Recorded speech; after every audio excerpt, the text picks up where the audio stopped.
In late July, the recently elected NDC administration in Grenada, which just crossed its 100-day threshold in government, announced a new Citizenship by Investment Committee in St. George's under new leadership. The six-member committee is chaired by the inaugural chairman of the Fiscal Responsibility Oversight Committee, Richard Duncan.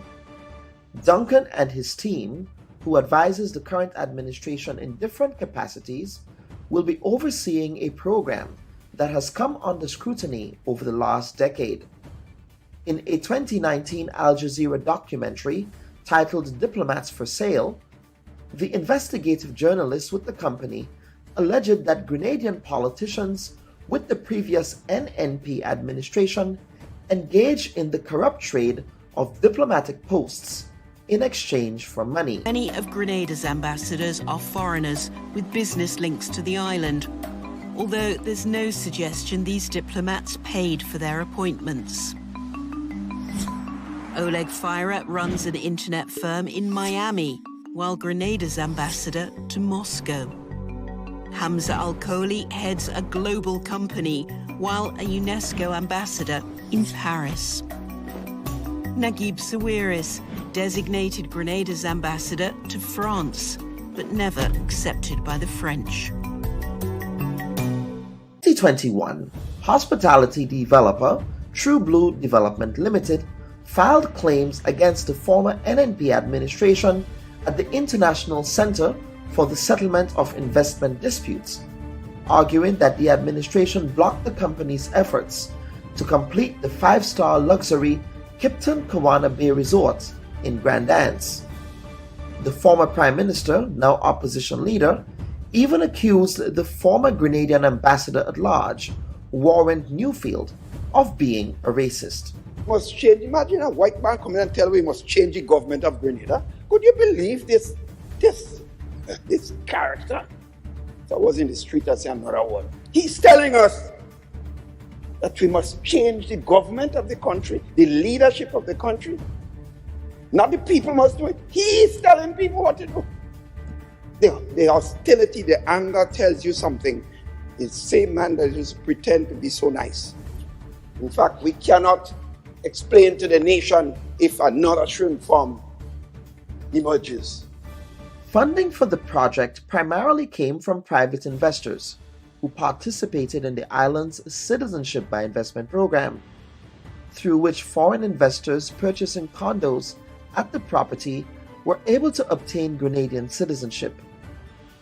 Conflict of interest concerns have been raised over Daisy Joseph Andel's appointment to the CBI committee, owing to her role as an interested party with True Blue Development. This week on our program, we assess the current state of Grenada's CBI program and the new approaches this current administration plans to take in administering the scheme. Also on the program, we sit with one of the organizers of the 1261 Film Festival in Grenada. The fourth annual event will be held from October 26th to 30th on the island under the theme Cultural Confidence. This year's festival intends to encourage artistic freedom, diversity, inclusion, and the authenticity of Grenadian stories and culture on screen. This is the first time since 2019 that the festival will be held in person. We welcome our guests, filmmaker and creative Mashida Phillip, Brian Samuel, development consultant, Peter Hardy, attorney with specialization in money laundering, and Richard Duncan, the chairman of Grenada's CBI committee. We thank you for joining us.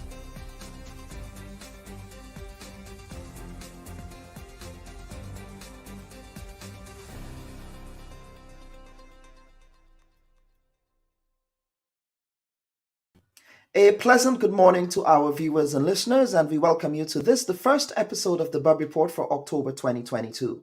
I also wish to thank my co-host, my hardworking co-host Kitaka Mawuto, for hosting the Bubb Report last week in my absence.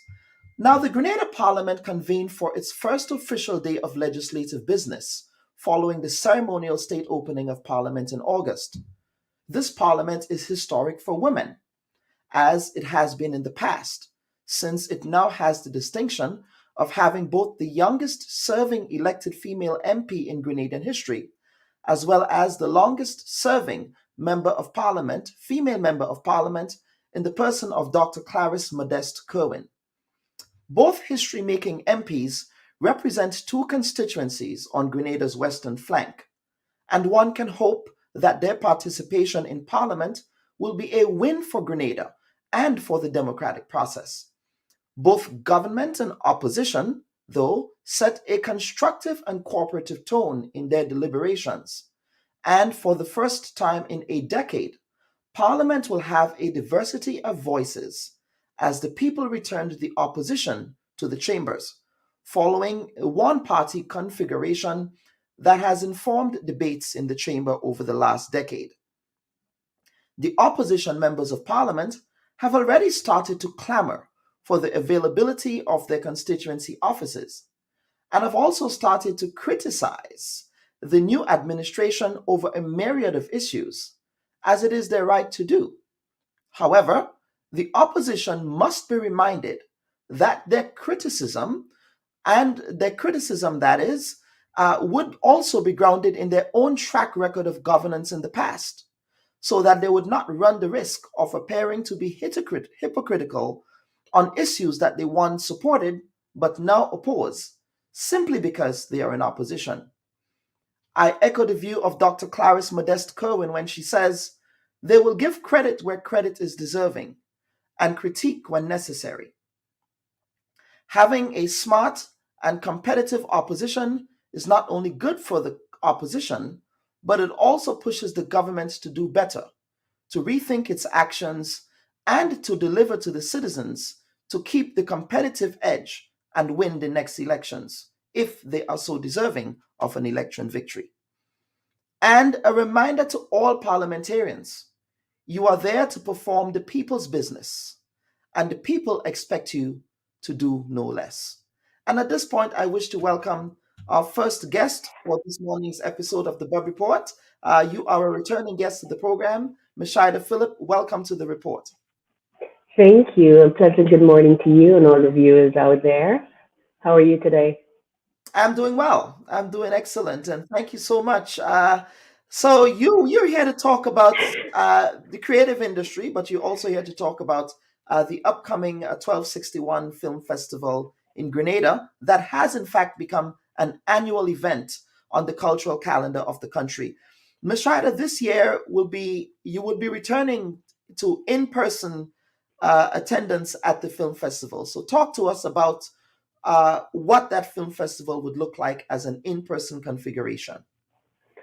Thank you for the opportunity, first of all, to share the work that myself and my team are doing here in Grenada to contribute to the development of the creative sector, specifically the film industry here.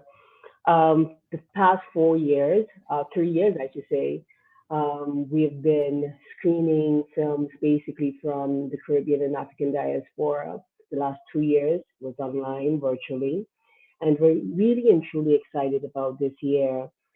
We are taking cinemas to the rural communities, and people can expect more of an experience driven festival. We are starting the festival off in the D community, where we are going to screen a retrospective film on Malcolm X to pay homage to his mother, Lois Little. And the reason we started the festival this way, most people are unaware that Lois Little was from Grenada when we are having this conversation on the international market, and surprisingly enough, locally here in Grenada as well. So we have partnered with an international company, Just Media, who is going to be presenting that night in the community. It will be free for attendance. And we also partnered with Hidden Treasures, who are going to do a historical tour prior to the film screening within the Ladi community. So I'm extremely excited about that, to be able to start off our festival that way. And for the first time in our history as a festival, we are actually having a dedicated night for Grenadian filmmakers both locally here in Grenada and from the diaspora. I'm so thrilled and I'm really looking forward to that specific night. We will be celebrating not just the filmmakers, but the people behind and in front of the cameras as well. And we are celebrating artists, singers within the Budge Grove St. Andrews area who are performing alternative music from hip hop to rap. I think it's important for them to have that kind of platform. So we're pulling out the red carpet, Kellen, and we're shining the lights with all of the cameras, lights, camera action, just to edify all of the beautiful work that is coming out from our country here in Grenada. And the Saturday, which is the 29th of October, we are designating that night as our international night. We have invited some international stars from both Nollywood, Hollywood, and we've partnered with a distribution company, iFactory, who are going to come in here. We are going to talk about the business side very loosely, the business side of the business, and we are also showcasing. This is a way to showcase how we are bridging cultures, how we are building our international market and welcoming those individuals here to Grenada. And we conclude the festival on the beach with a beach party and our closing film celebrating Caribbean film holistically. So, in a nutshell, that's what our festival is about this year. So I like that. I like that you are bringing some global South perspectives. That is in our neighborhood. Sometimes people tend not to think about Africa as their ancestral homeland. There's some of us who would prefer not to be acknowledged as Afro-Caribbean. But you mentioned Nollywood, and tell us um, the thinking behind getting someone from Nollywood, because as you know, the Nigerian film industry is a major global film industry, and you were able to get one of the actresses from Nollywood. She's actually an actress, film producer, and director, Chioma Chukwu Yes. Akpotha. I hope I pronounced her name correctly. If I did not, I do apologize. But tell us about, and of course, Nollywood films are actually very popular. Some people in Grenada would tell me, I can't talk to you now. I'm actually looking at an African movie. So it certainly has taken off. But tell us about that particular actress and what she will be bringing to the festival. Well, first of all, let me put it in context. Our Yeah. festival has always been featuring films from the continent as well as the African diaspora from since inception in 2019.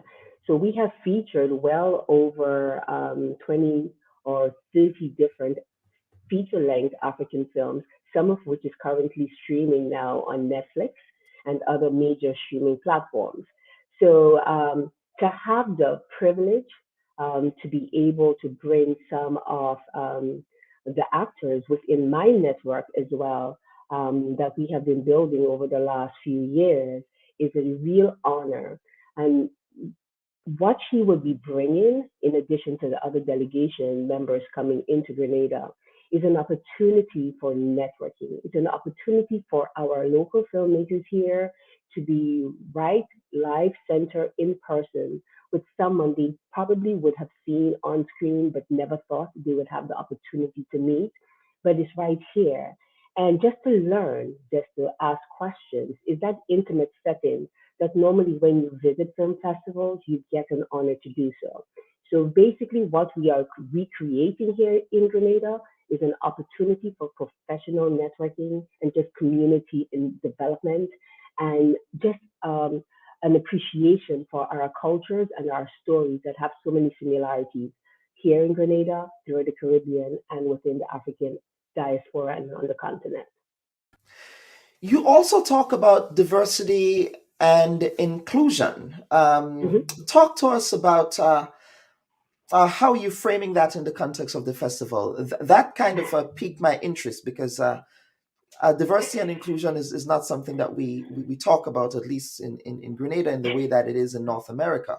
So some Yes. might say that you're importing some cultural norms that might not be amenable to the local population. I beg to differ. I think when you're having any kind of activities, especially in this day and age, you have to be open and you have to put platforms in place and things in space that can further the conversations with our lived experiences as human beings. As far as diversity and inclusion, it ranges from representation from females, from disabled individuals, from alternative lifestyle individuals, whether it's from the LGBT community. From 2019 till now, we do have a designated program that also features LGBTQ films within our within the festival program. And basically, what this does is a is a conversation starter.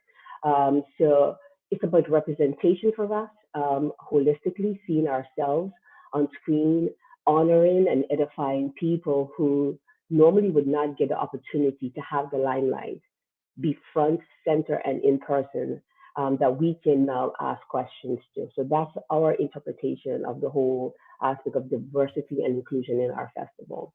Hmm. And what would that look like? How would that unfold? Of course, we have to be there to see that for patrons. Traditionally, first year we had partnered up with Grenchap, and we had a special screening for LGBT, sorry, Q programs, and it's important for us to do so. Year two and three, because we were virtual, the programs were all streamed online. This year, again, we are having a special screening, not necessarily a special screening, but we will have a program that is built in our schedule that is featuring films from the LGBTQ community. So it's in person. Absolutely. Now, talk to us about tickets and how can patrons look at the schedule, purchase tickets, participate in the events. We are currently rolling out and updating our website. So most of our tickets will be purchased directly from our website and our partners go to FET, where people can now get access to the films. The first 3 days of the festival will take place in St. Andrews. Like I mentioned earlier, it's important for us to bring cinema back to the rural community. The second 2 days, which is the Saturday and Sunday, those activities will take place here in the South. So as we roll out and we get closer, all of the tickets will be able to purchase online.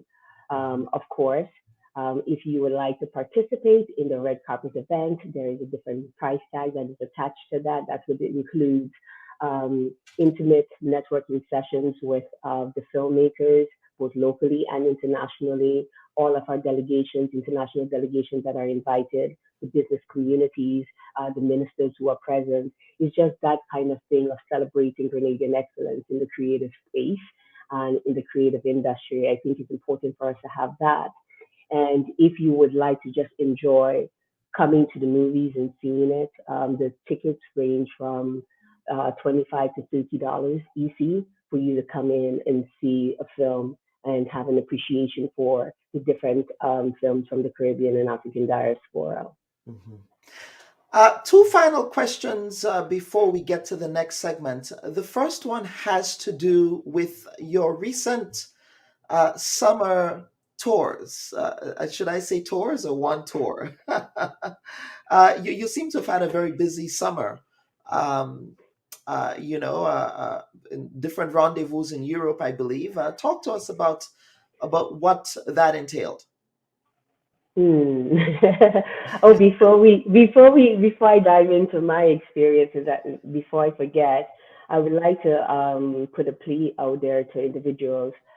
We have a donation, an active donation that is going on our website right now to help us raise additional funds to offset some of the expenses. Putting on the festival is extremely expensive, Mhm. and this is something a personal undertaking of mine that has been funded 75 to 80% of that was specifically by myself and my family, knowing what my passion and my intent to do to contribute back here into developing the sector here. So we are encouraging persons, small businesses, larger businesses, individuals to support the initiative that way. Regarding my experiences in the summertime, Kellen, as Yes. a filmmaker, I was invited to go to Locarno, that's in Switzerland. It's the first time a Grenadian and female, I must add to that, was invited to this prestigious festival to showcase my film. So I screened, I had the opportunity to screen my first film, Scars of a Mother's Dream, there, and I was really blown away by the reception of how the film was received in the European market. I'm very much versed in the American and African markets, but just Mhm. seeing this from a European standpoint um, made me feel extremely proud to be able to carry a story that was created here in Grenada, that was produced here in Grenada, featuring Grenadians and how the audiences, just received it. So that made me extremely proud to be able to do so. Absolutely. Now, finally, Mashida, you are very passionate about the creative economy. Now, before politicians uh, took that that concept really of the creative economy, people like yourself and others have been clamoring for the creative economy to receive more priority. And certainly we saw, and perhaps it's because of that advocacy that we saw in the last election campaign, that Yes. both political parties, of course, the National Democratic Congress, to their credit, raised the term first, but the NNP also followed in their manifesto. Both Hmm. manifestos included declarations with respect to what the creative economy would look like. Now, what are your thoughts in the context of policy driven prescriptions for enhancing and bolstering Grenada's creative economy? What are your thoughts on how that can be accomplished? First of all, I am really excited to be existing in this specific time here in Grenada where there is a transformative agenda and a specific direction in improving and developing the creative sector. It is something that I've been working in, a field that I've been working in for over 10 plus years, advocating for better um, terms and opportunities for creatives, whether it's ranging from music and now in film. So I'm excited about this current space that we are existing in. Regarding what opportunities are available, um, platforms like 1261 Film Festival, where there is a framework that is already there, that you're seeing there's a desire internationally to be a part of what we are creating here in Grenada speaks volume. Kellen, like I mentioned, over the last 3 years, this festival that is home based here in Grenada has featured over 200 films. If we are starting to put that in context, that's 200 directors multiplied by all of the supporting cast and crew that are featured on this film. Let's imagine that these people come to Grenada.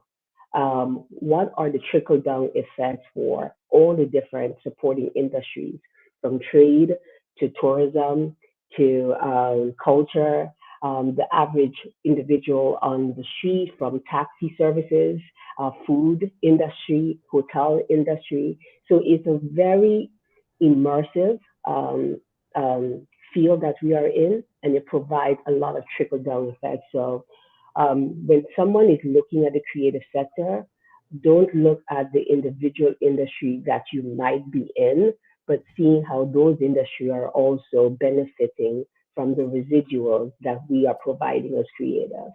So I'm excited. It's an excited time. It's an excited moment to be a creative, to get the respect that we are needing. However, on the policies and legislative side, we do need a lot more activation from the government to put things into place for us to have structure in Grenada.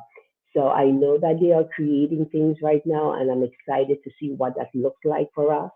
We need more access to funds and opportunities for co-productions, whether it's in the region and also internationally. So there is so many opportunities and possibilities here within this.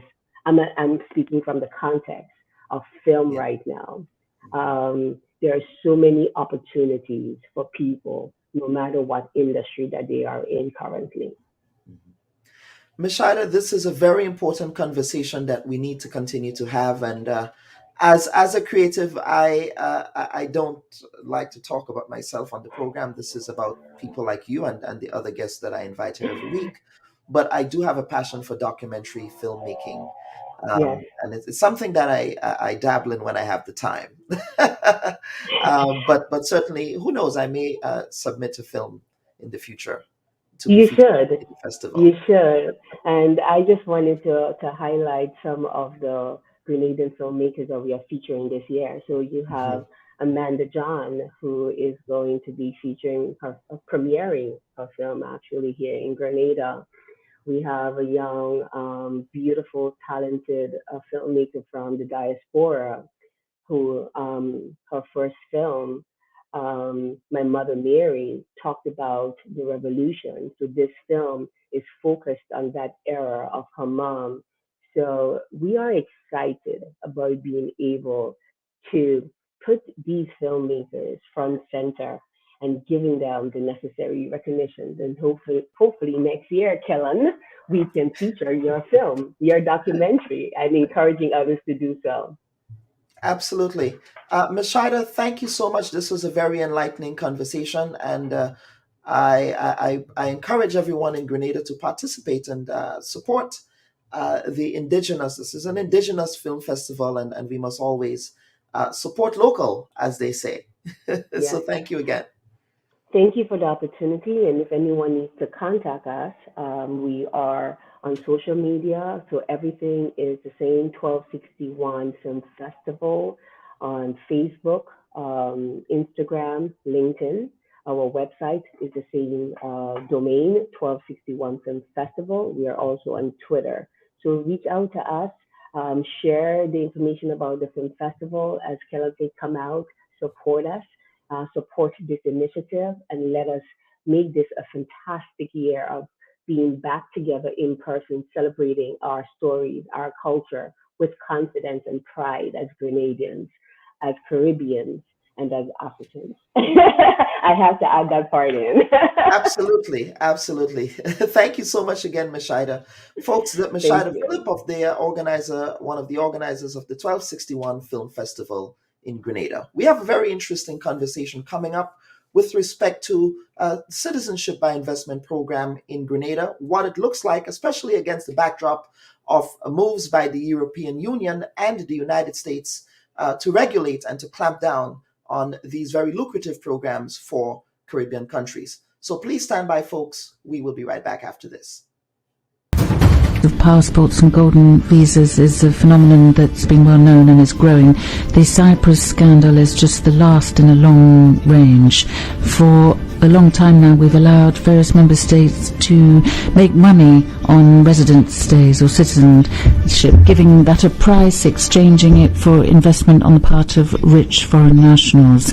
This market is worth billions of euros, where there are no standard common rules.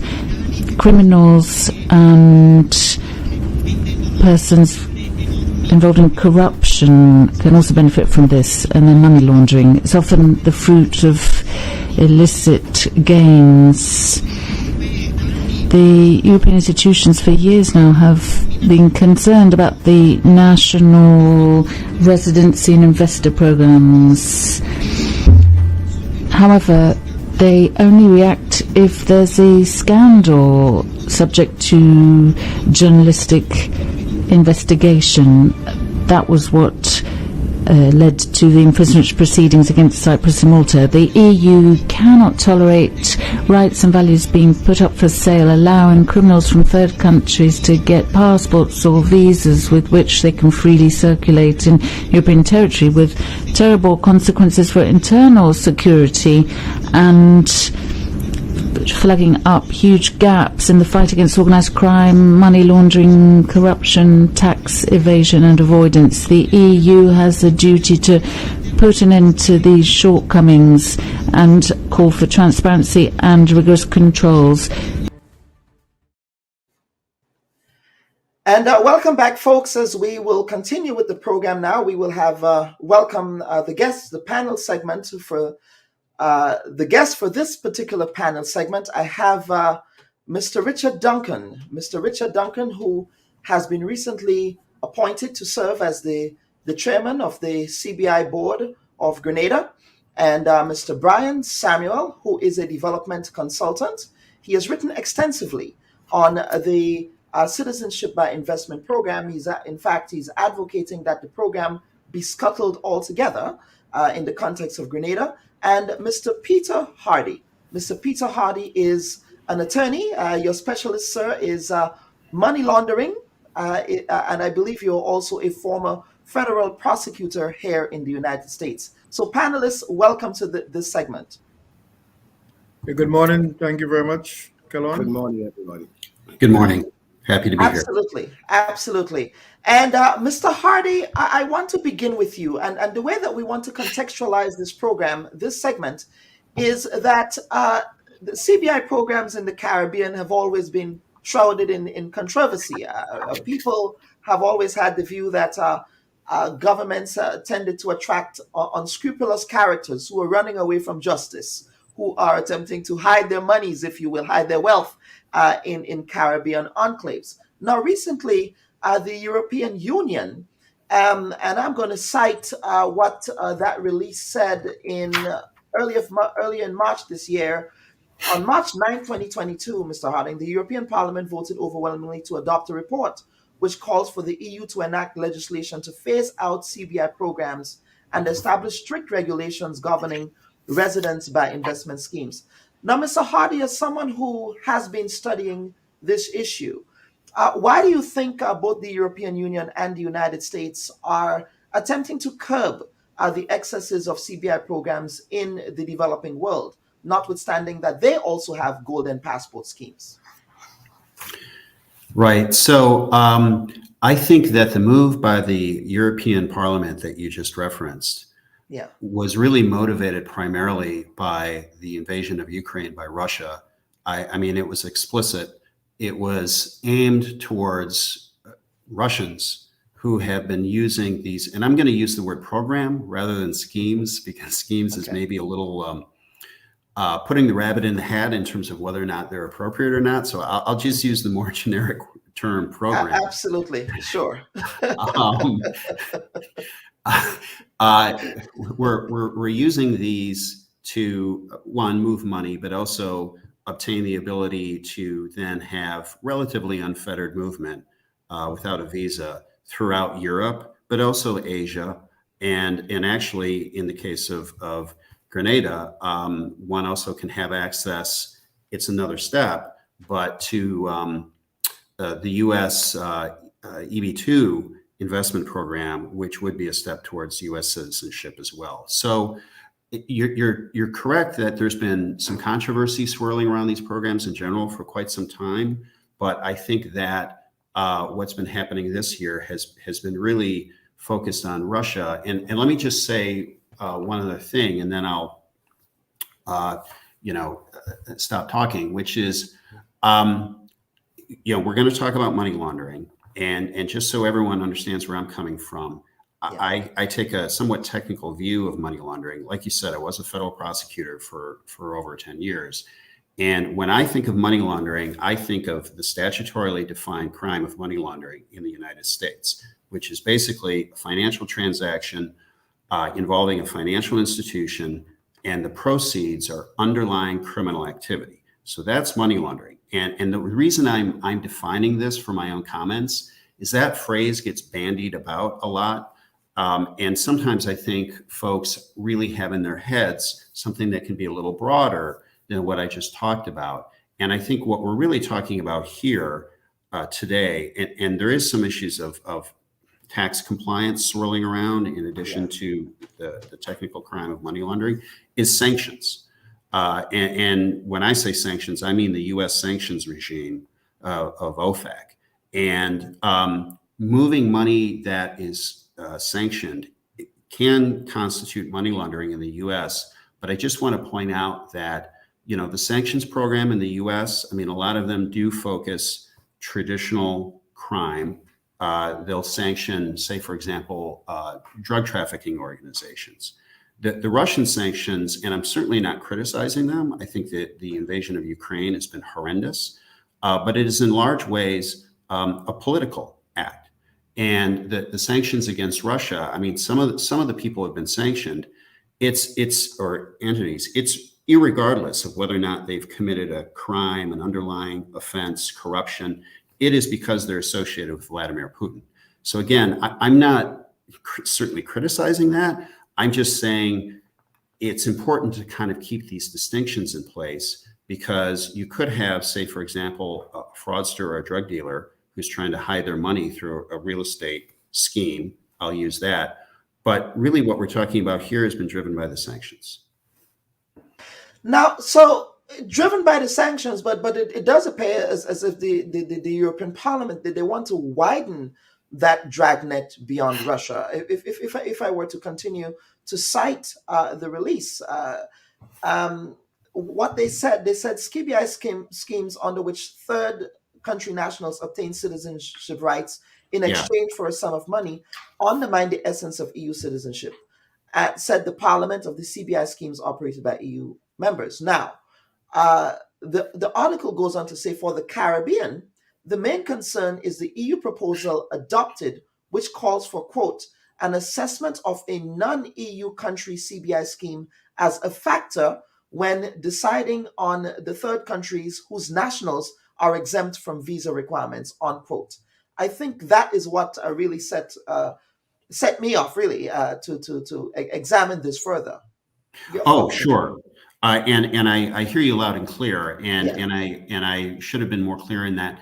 I mean, I can't read the mind of the European Parliament, but I think that when they make that comment and they're referring to these sorts of programs in the Caribbean, I think the concern is that, again, Russians will use Grenada's program or the program of Antigua or Dominica to then try to gain access or conduct financial transactions in Europe and other countries where they would otherwise be prohibited. So you're right. You're obviously correct. The Caribbean countries have been kind of caught up in this dragnet, to use your phrase. But I think the underlying motivation is that they would be misused by seeming bad actors or the nominees of sanctioned individuals to really, it's just kind of as a step to coming back into Europe. Okay.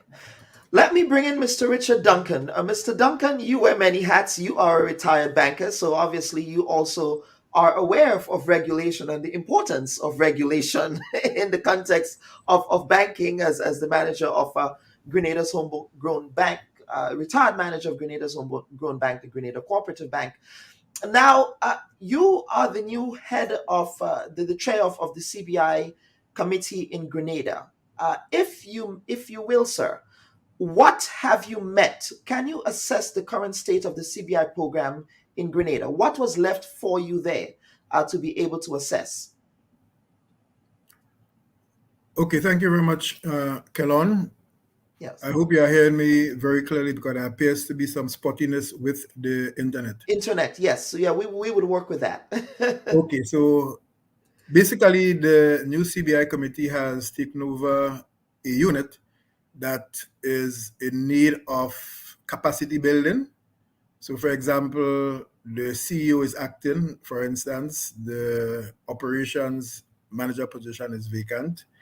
And, we have to build out policies and procedures to really guide better the activities of the unit, and of course, to enhance the relationship that the unit has with our key stakeholders, particularly our local agents and to a lesser extent the marketing agents. And of course, the developers are a big mix, inside there. So it's a matter of capacity building, standard setting. I would want to cue in on the issue of regulation. There's absolutely no doubt at all that these programs need to be regulated, that standards need to be set, and more importantly, they need to be adhered to and monitored.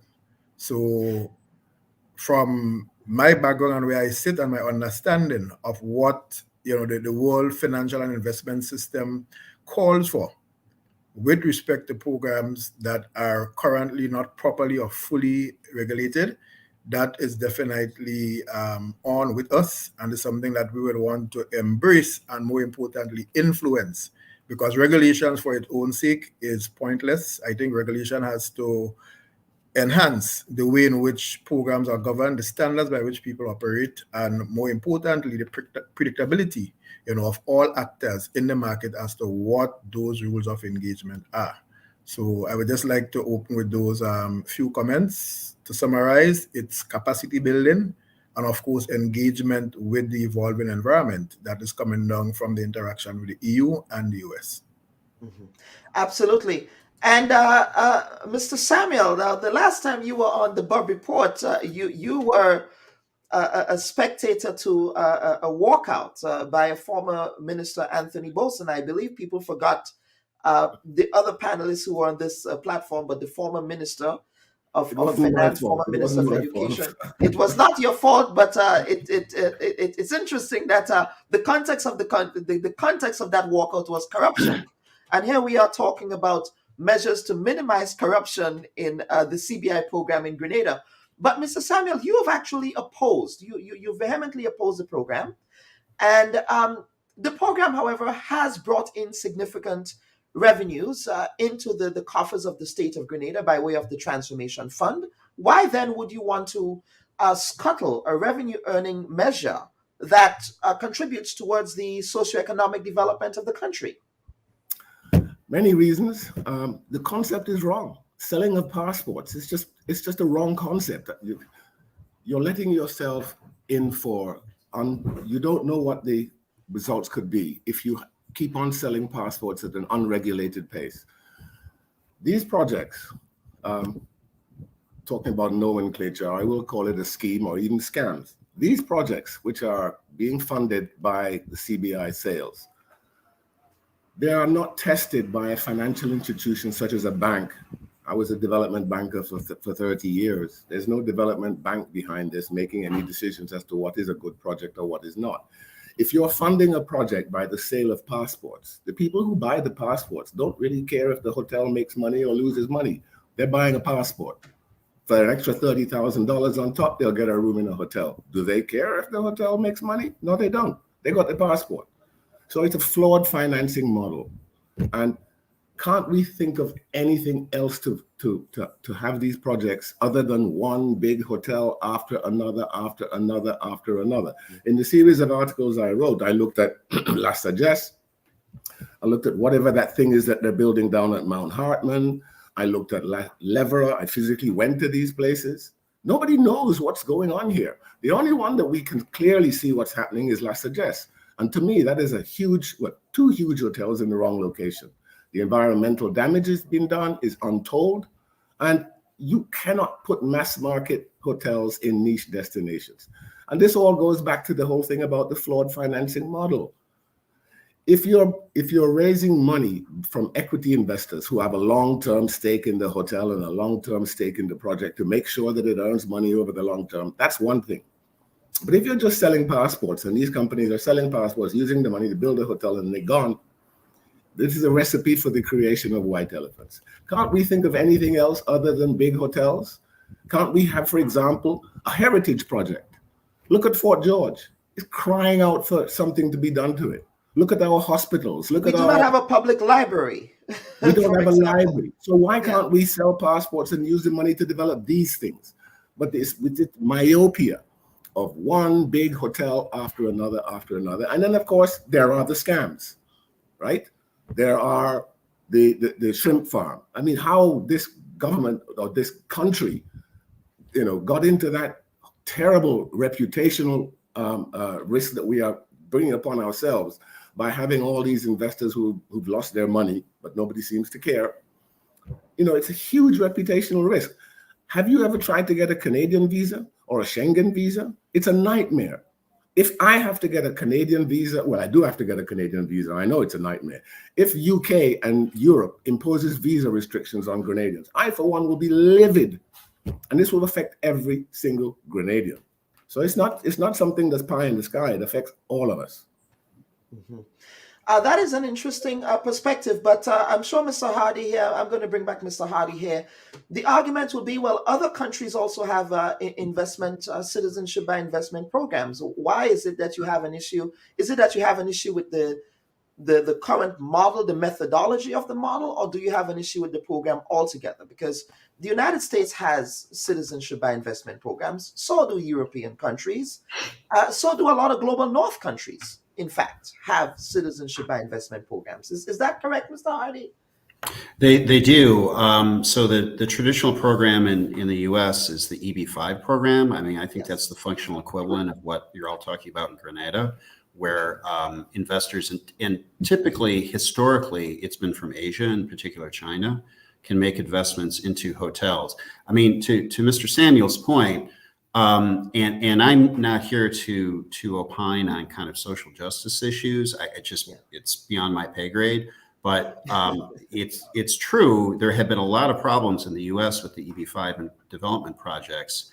I mean, ironically, the problem has not been the foreign investors. The problem has been the Americans in charge of the projects. And some of them have been fraudsters, and they've essentially taken the money.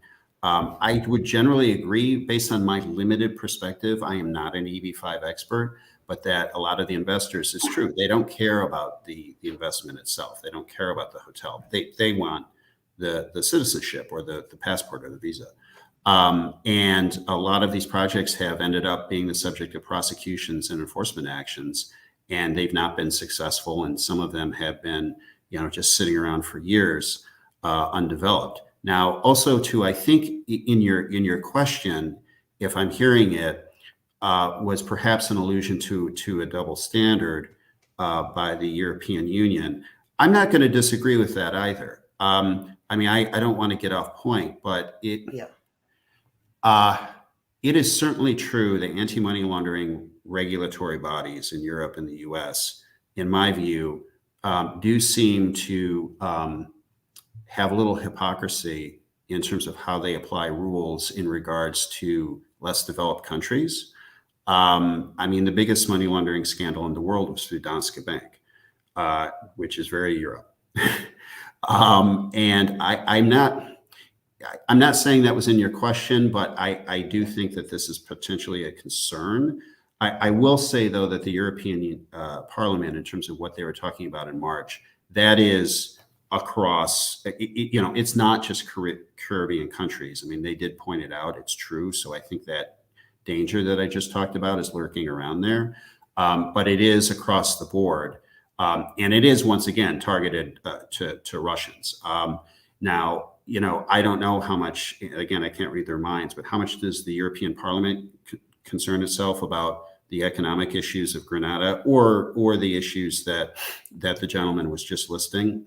Probably not very much, frankly, to be cynical about it. And Mr. Duncan, I'm going to bring you back here. Of course, that is a concern that the concern that Mr. Samuel raised here with respect to just the methodology of the programs. The Grenada land actors, for example, they have raised red flags with respect to the ecological damage that was done to La Sagesse in the context of that hotel development project there, which has CBI investment interests, as well as the La Sagesse, not La Sagesse, I just said La Sagesse, the Livera project, which the Grenada land actors, again, are indicating that there will be significant ecological damage as a result of what will be a CBI proposed investment project there. So the question I have for you, Mr. Duncan, is would you be giving any thought to, as a committee, would you be giving any thought to examining just how the program is prioritized in terms of development projects and so on?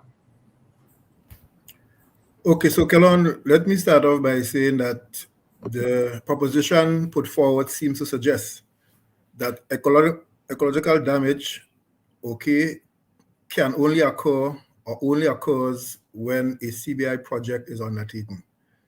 That ecological damage is not done even when private equity capital is involved. And these propositions are not true. There are major, government-sponsored projects, World Bank-funded projects around the world, whether it is dams, hydroelectric power, and so on, that have done serious damage to the environment and so forth. So to propose or to suggest that all CBI projects by their very nature related to tourism can and does result in ecological damage is not quite true. However, I am not here to defend the specific undertakings that preceded my tenure, but let me say that it is not the role of the CBI committee to approve or not approve a project, right? That is done by the central government based on all the analysis and assessment that should be done or should have been done or that will be done. So I think that it is important that when a project comes before the Grenada authorities, to, Brian's point, we should examine, the environmental impact, see how much it can be mitigated or managed. And then based on all the cost benefit analysis that is being done, decide whether or not to go forward with the project in question. So I would say that as far as the critique is concerned. In terms of hotels per se, from my vantage point as an economist, I beg to suggest that the Morris Bishop International Airport remains not a fully viable enterprise until and unless we get a certain quantum of quality hotel rooms available on the island. I think we have to keep that project in mind for its viability. So then the question arises, well, what constitute quality hotel rooms? Brian made the point about mass tourism versus niche tourism. And I would tell you that from the project that has been conceptualized for Livera is clearly a high-end project. I don't think it's mass tourism. If you look at the Kimpton brand that is associated with Kawana Bay, again, it's a global brand and not necessarily mass. So I think Grenada has a mix of, niche, right? And the question is there a model to, marry the two, right? Can we pivot to ecotourism, for example? And I'm saying I think it is possible. So we should not critique CBI as an investment vehicle for these, failings that have occurred. There's room for improvement, no doubt. Hold on. There's room for improvement, no doubt. We talk about the library, we talk about Fort George and so forth, of course, because remember, the CBI program stands on two primary legs. One, you have the real estate investment, and that has been primarily tourism. And you also have the National Transformation Fund. So the question arises, how much money have we raised from the National Transformation Fund, and to what use were those monies placed? And the question is, were they the best uses of those monies? Are the public aware, right, as to what these projects are and how they tie back to the CBI program? So these are things that I believe that we need to clarify and to inform the public on in a consistent way. Mm-hmm. Absolutely. And as you mentioned, the National Transformation Fund, as a matter of public record, EC 89.6 million or 33.1 million US dollars was earned from the CBI program in the first quarter of 2022. But Brian, I would bring you back here. There was some pushback there from Mr. Duncan, and so I want to give you the opportunity to sort of temper your response, maybe. No, I'm not going to ask you to temper your response at all. As a fellow Saint Davidian like yourself. Look, I am not 100% against the program. The program can have beneficial uses, but the way that the program has been implemented to date is extremely flawed. Mr. Duncan, you have a huge job ahead of you. to clean it up and to redirect it. Like I said, I get it. Yes, it's a lot of money, and in this day and age, the government needs to get its fiscal resources from where it can. Fine, I get that. But the practicalities of this program have been awful. Look at St. Kitts. If you go to St. Kitts nowadays, St. Kitts is awash with empty condominiums and villas. They're just sitting there. A lot of them are unfinished, and the ones that are finished are empty with nothing in them. And people look up on the hills and say, who is it? These are all CBI projects.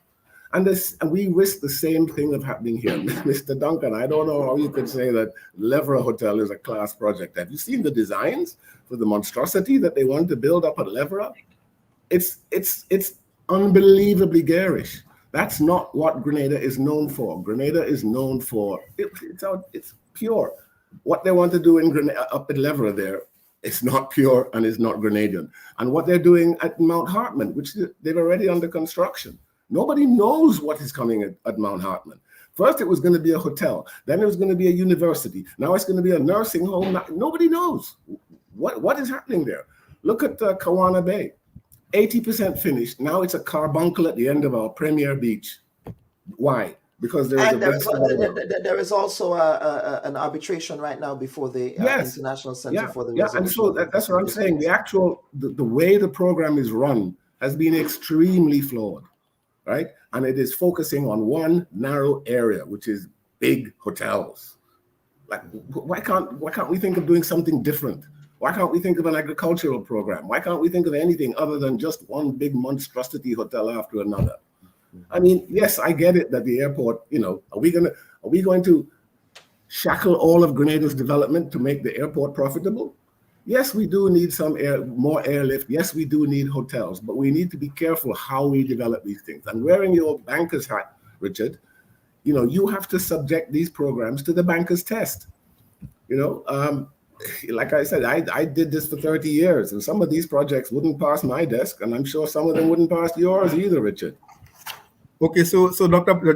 Thanks, Brian, but Dr. Bull, let me correct myself. Yes, Richard. Yes, please. I may have cited, if I cited Levera as a project. Yes, I believe so. I want to correct myself. I meant Lassages. So let me correct myself. Lassages, not Levera. Yes, please, for the record. Lassages is what I meant in terms of a high-end quality, to me, hotel. But Mr. Duncan, with respect, hold on, Dr. Bob. The ecological damage has already been done and cannot be restored.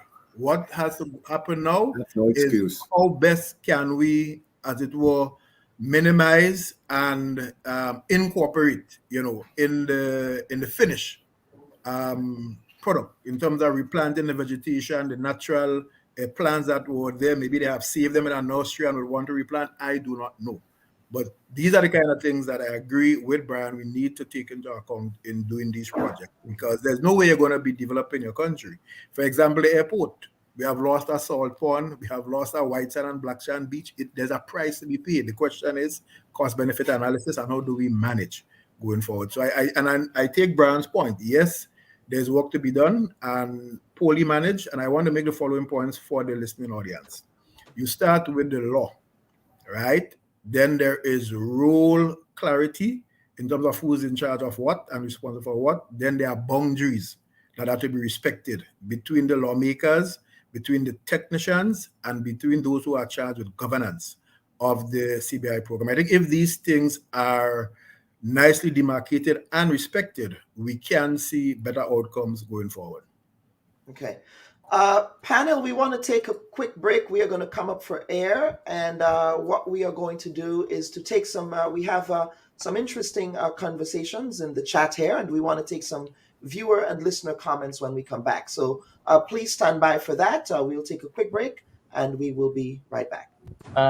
Very proud of what you're doing, and I think it's much needed. So thank you so much for your contribution. Thank you again for watching the Bubb Report. Viewers and listeners, we want to thank you sincerely.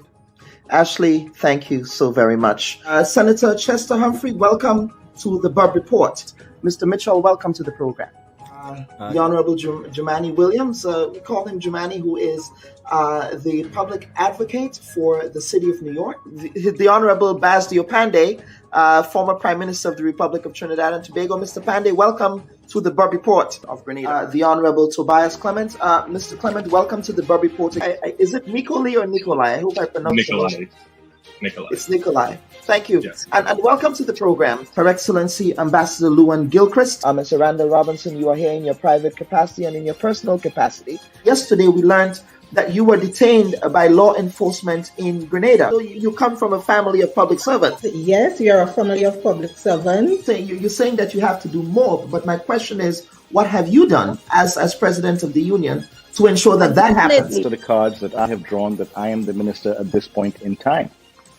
And for members of the public... But you're also a servant of the people. Why would we have ambassadors representing the state that do not understand clearly what their terms of reference are?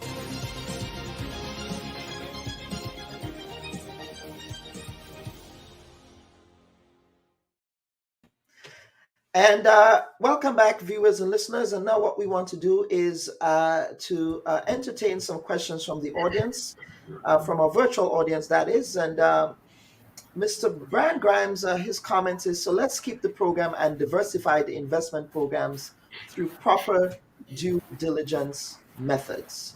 Another viewer is saying, because in Grenada, lawyers are the ones who prepare the applications and reap the most benefits from the program. Do you think lawyers in Grenada survive on depending on a man who thieved 2 coconuts? Nah, it's the CBI program. Let's get your thoughts on that, Brian. Too many lawyers. Look, as I said, I get it that we need fiscal resources, but we are letting ourselves in for problems with these kind of projects which don't go through intense due diligence. Due diligence is not just looking at who the investor is and whether their money is clean. Due diligence also involves, sorry, the rain is coming in. Due diligence also involves looking at the project itself, and is it the project that Grenada needs and wants? And this is where this thing falls down, because we don't seem to have any oversight as to what kind of projects get developed under CBI or what don't. Coral Cove in Lansapine is another one. The residents of Lansapine are up in arms, quite rightly, about some of the developments that are going on at Coral Cove. Well, if you think that's bad, wait till you see what they've got planned for Mount Hartman. Mr. Duncan, can anybody tell me what is planned at Mount Hartman? Because I have no idea. All I know is it is unbelievably ugly. Okay, well, just let me say, Brian, that beauty is in the eyes of the beholder.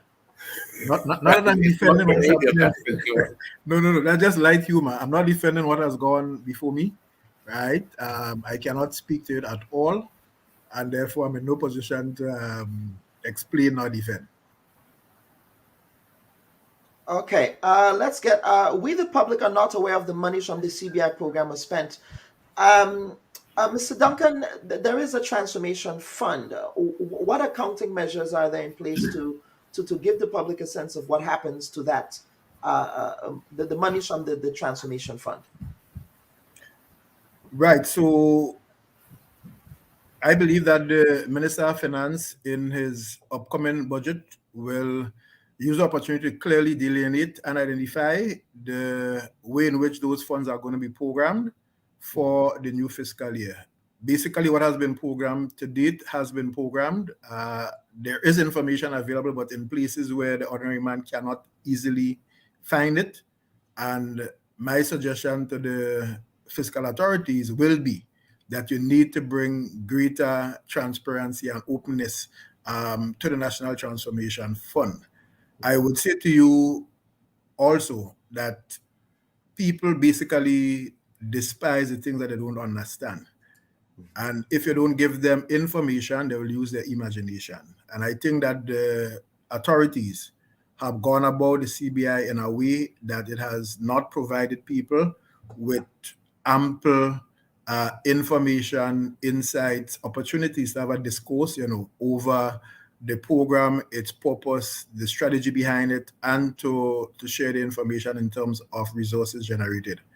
That feeling, I believe, should be corrected, and it will result in a greater appreciation for what I like to call investment migration, of which CBI is only a part. So to the point that we are only but a small player in a multi-trillion global industry must be noted and understood. That we need to improve our game is also accepted. That regulations are afoot to raise the standards in the industry, that too is understood and accepted, and we are prepared to do our part as a player in the industry to ensure its survival on our own part, so that we can build our economy, generate the resources that we need. So flaws are there to be corrected. Errors have been made, lessons need to be learned from those and not repeat them. So, for example, we say, well, why don't we have an agricultural project? And I say, well, boy, there was an agricultural project. It's called a shrimp farm. And then the question, well, where is that shrimp farm? So it has failed. Why has it failed? Lessons to be learned, not to be repeated. Well, I mean, I'm sure we know why. If the former prime minister would appear on the Bubb Report, maybe I can ask him that question, but he does not want to appear on this platform. I don't know why, but I say that all in jest. But Mr. Duncan, as a follow up to earlier, what are we going to do with respect to, let's say, the European Union comes to the Caribbean and say, look, it's time to end this program, or else some sanction regimes will be put in place. Have you given thought to what that would look like? Any thought to that? Okay, so Kalon, let me approach it from this standpoint. What the Europeans are saying is that these programs provide a certain level of risk to the financial system and by extension the European community, and that is not in dispute. The question then arises, how do we mitigate those risks? And I think that's where the conversation is going to be. And the conversation is around your regulations, it's around your due diligence, it's around the capacity that you have in these outfits and so forth. And that, I believe, is where the conversation is going to be heading, right? Not that you should abolish or we will impose sanction. It is that these are the standards that you have to meet. And our position is very simple. The only organism that can survive is one that adapts and mutates to its environment as that environment changes. And that's an analogy I like to use in the work that I do.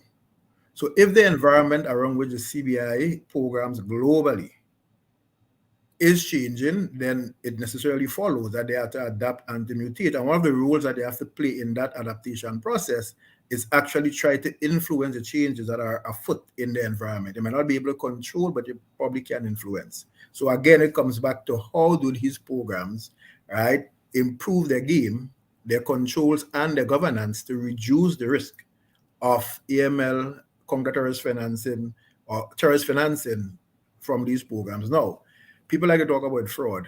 The news just came out of one guy, I think in England, being sentenced to 12 years in prison for a fraudulent real estate scheme, I think in St. Vincent it was, Buckerman Bay Hotel and Villas and whatever, and so on and so forth, right? That is not a CBI program. Scammers, schemers, and scoundrels exist and abound globally. So to try to suggest that by definition, investment migration is a money laundering, global money laundering enterprise is unfair, is unfounded, and is not true. And to the point that it has great economic benefits, that it has benefits for those people who apply and get their citizenship, and for the country, we agree on all those things. That there are risks involved, we agree. How do we mitigate? I think that's a debate, and that is where the dialogue has to be with ourselves as participants in the program, and with the European Union and with the United States. Risk mitigation is the name of the game. Regulation is the name of the game going forward. Peter, Mr. Duncan is articulating the view that developing economies like Grenada have to engage in risk mitigation. Do you agree with that, the way that that was framed? I do largely agree with what Mr. Duncan just said. And I will also say this to add on a bit. You know, if one is inclined, if I'm an oligarch and I want to launder money, I don't need a visa. I don't need residency to do that. There's all sorts of ways to conduct financial transactions without that. And picking up on one comment, I mean, London is generally notorious as a parking spot for money from Russian and Eastern European oligarchs in their high-end real estate industry. So it's not like these programs are some sort of magic vehicle to the ability to launder money. Now, in terms of the due diligence, and I know I keep hitting this word, but I just want to be clear on this. When I talk about sanctions, here's the concern of the EU, whether it's legit or not, which is, okay, certain people are on a sanctioned list. So therefore, we can't allow financial transactions involving them. But the concern is that these sort of programs are a back door. So if I'm a sanctioned person, I can't do anything directly. But maybe if I get residency through one of these programs and then I have a visa where I have unfettered access, or the example of actually being a sanctioned person is unrealistic. I'd say I'm an agent of a sanctioned person. It's going to add a layer of complexity. And depending on the systems in Europe and the other countries, I'm putting aside Grenada right now, you know, it will add another layer of complexity. And so if I'm coming in as, you know, somebody who is a citizen of Grenada, but I have dual citizenship and really, you know, I'm a Russian or whatever, pick your country, then it's harder to detect what that person is doing. That's what I think is driving this, is the use of these programs in the Caribbean and elsewhere as a backdoor. So with all that as prelude, yes, I agree in terms of the diligence. That is certainly true.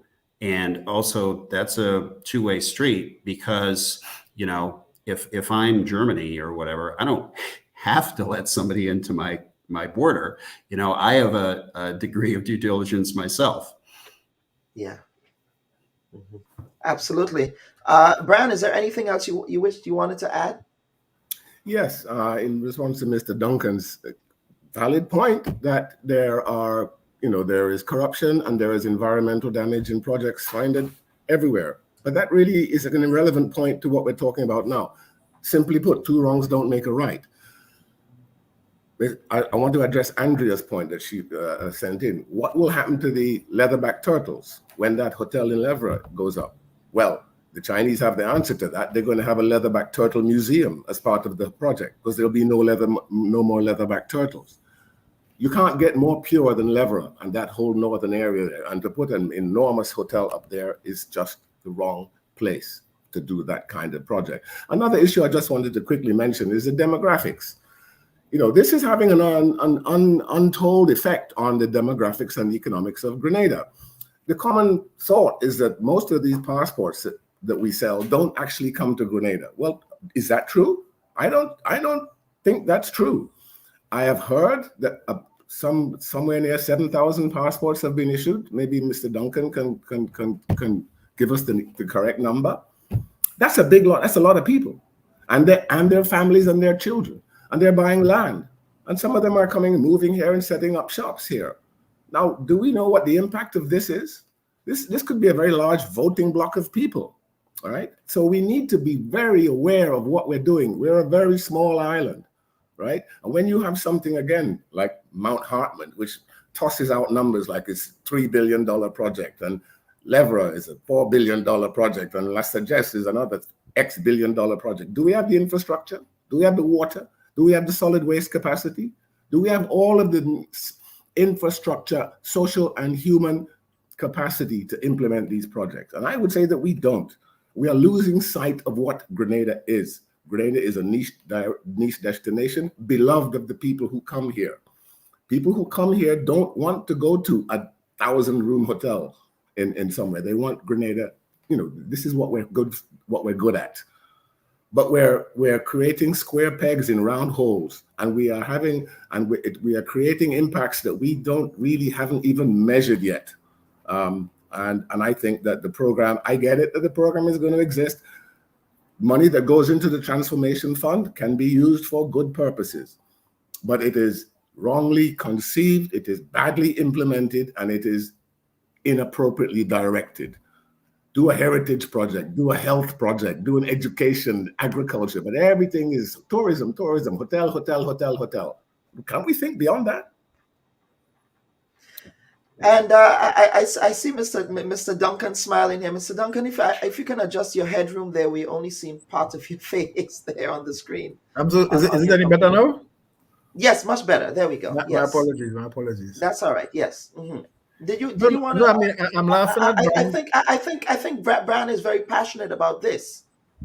As you can tell, it's passionate there. Brian is correct. I mean, you see, I had to start with a national, physical development plan. I mean, the standard World Bank model, right? And there's this integrated approach to planning and what have you not, which somehow has gone out of the window.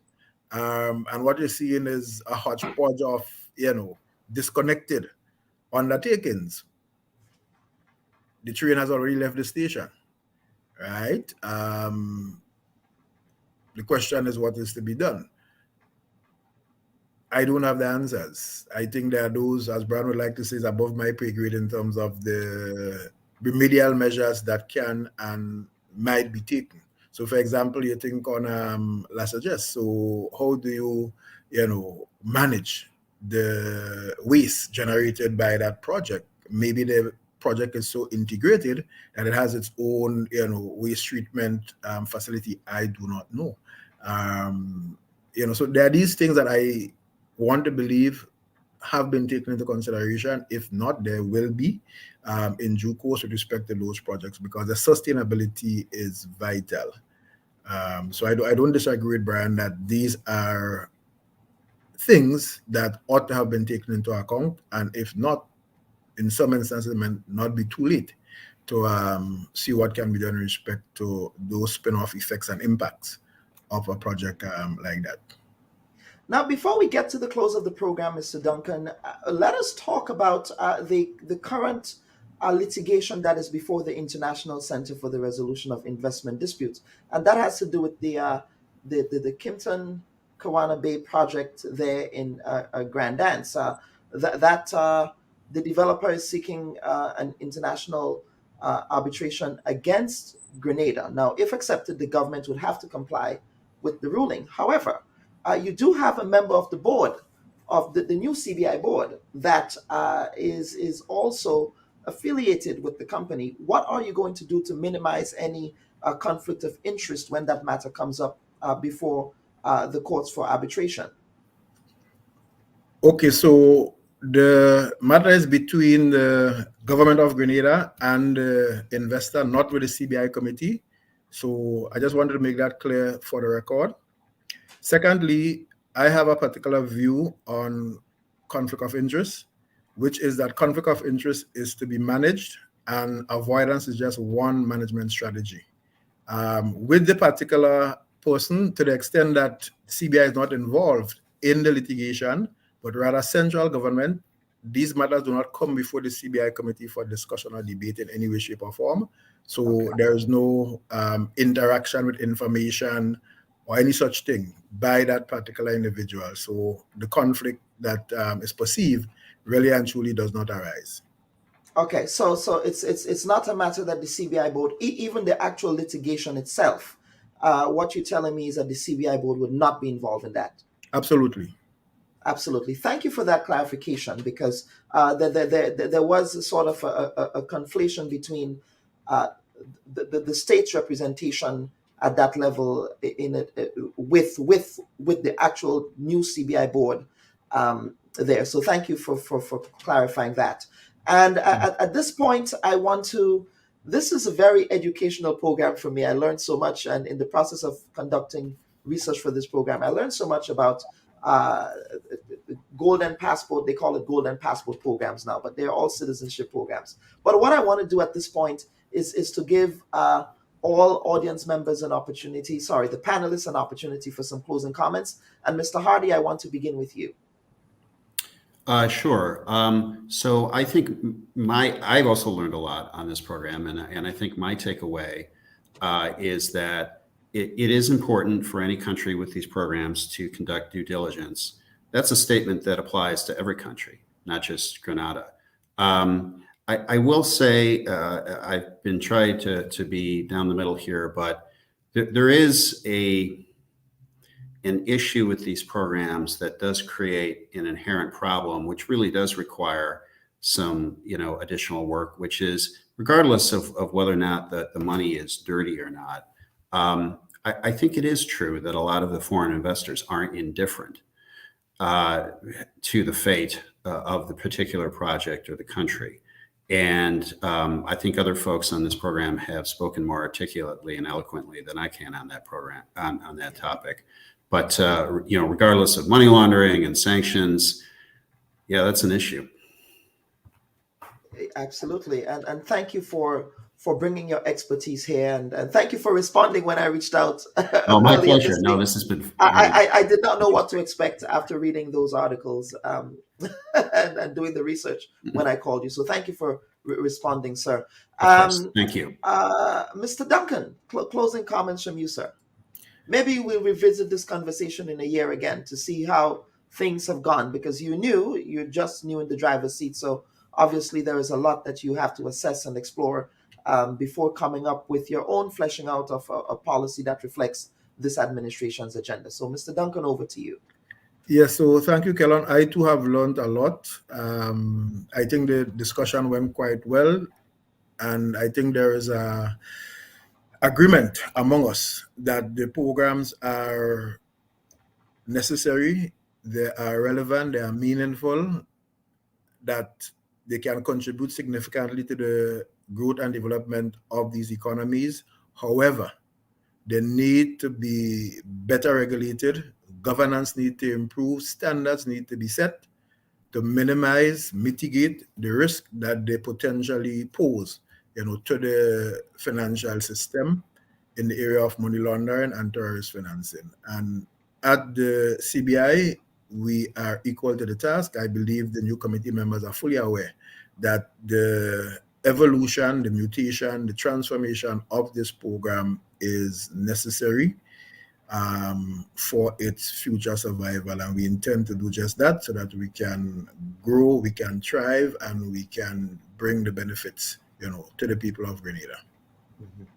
Absolutely. And Mr. Samuel, this time no one stormed out of the program.